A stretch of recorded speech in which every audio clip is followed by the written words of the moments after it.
Hey, good morning. How you guys doing? Randy here. Hey, good morning.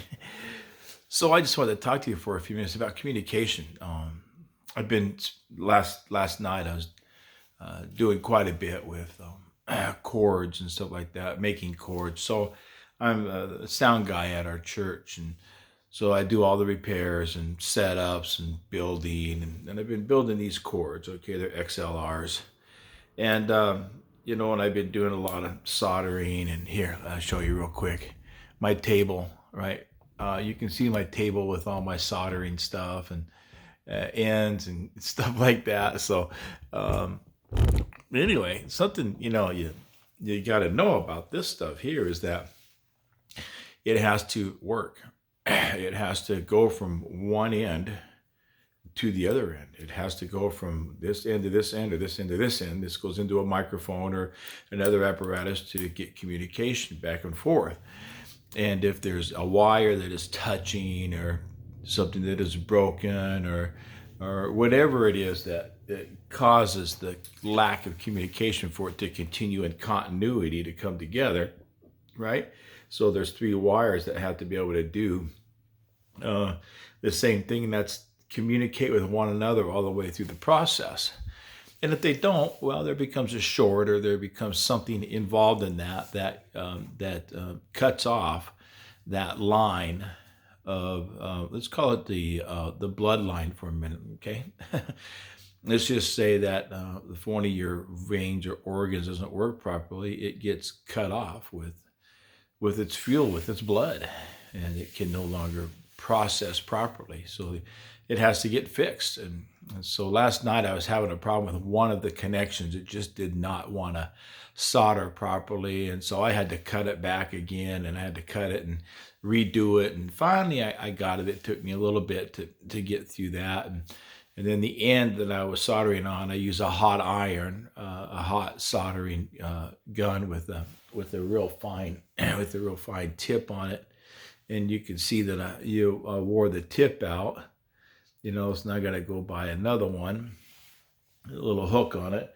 And so I work with it real quick and real hot, and so it goes fast. And so anyway, so the soldering process and putting everything together, if it's just not right, it just doesn't get good communication.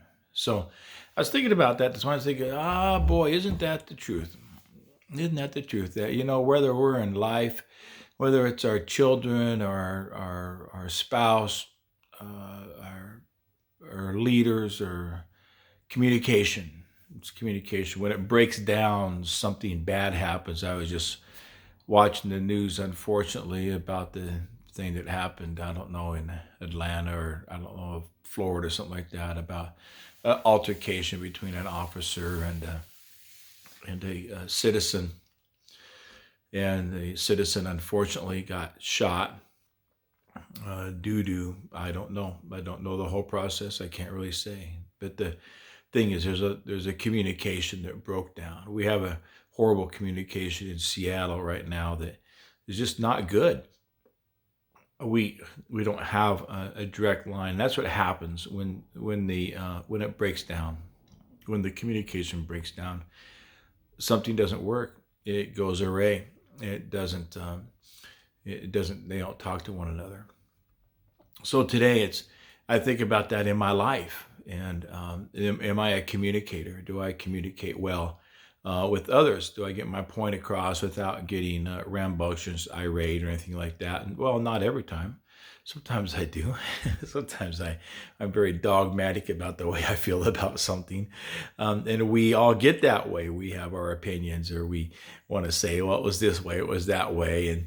And then you might get mad and walk away because it didn't work right. But that's just all that's communication. And it happens in all different areas of our life.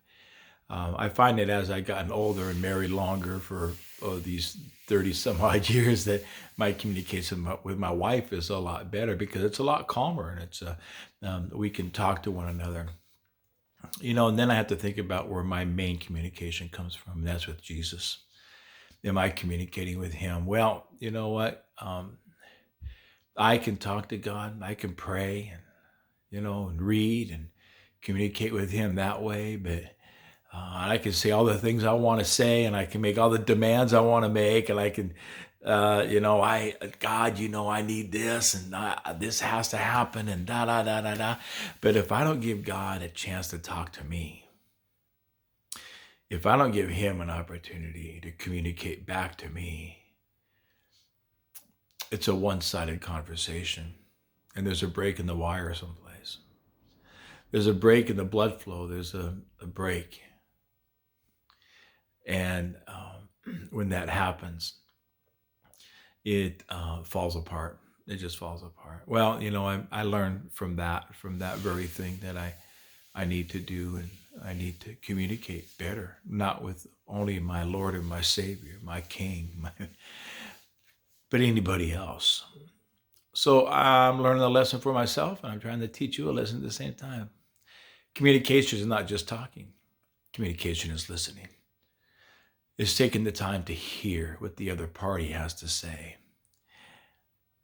Sometimes we don't like what the other party has to say. Sometimes we don't like what's coming out at the other end, and we have to take and accept it. If we have the opportunity to deliver what we want to say or we want to do, we have to afford the same opportunity on the other side. That's communication. That's making that cord connect one to another. It's an equal opportunity connection. Listen, today, maybe you're talking, you're asking, you're correcting, you're yelling, you're screaming. Maybe you're very calm. Maybe you're very demanding, very dogmatic. Maybe you just want to get your point across. Don't know.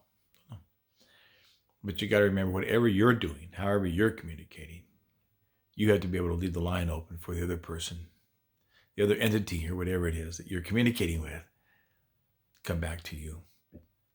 And if it's Jesus, this would be my advice, is to listen more than you talk.